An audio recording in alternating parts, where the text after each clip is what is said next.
In our moments of weakness, when things around us seem so dark, fear starts to set in.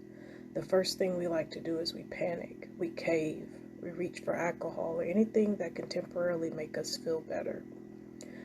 Things are starting to fall apart in our personal life. We get angry, we get mad at God, we blame the people around us, and now you're left alone with your anger. And this is when you break, you cry. You're sitting on the edge of your bed, and then God intervenes. You feel His presence. He shows up when you are at your lowest, your weakest, when you're tempted, when we sin, and when we utterly fail. Remember, His faithfulness shows up the most when you feel like you deserve it the least. Surrendering control to embrace God's wisdom frees us from the burdens of self-reliance and the pressures of making all decisions on our own.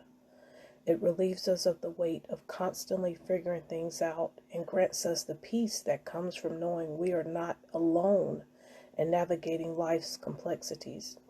When we surrender to God's wisdom, we can find solace in the fact that He is guiding our steps and working all things together for our good. Trusting in the Lord with all our heart is an act of faith, a surrendering of our doubts and fears. It means entrusting our lives, our plans, and our future into His capable hands. It involves seeking His guidance, following His word, aligning our will with His, and relying on His promises. In this act of surrender, we find true freedom and peace. We release the burden of trying to figure everything out on our own, and instead embrace the assurance that God is in control. When we trust in the Lord with all of our heart, we can rest in the knowledge that He is faithful, loving, and always working for our ultimate good.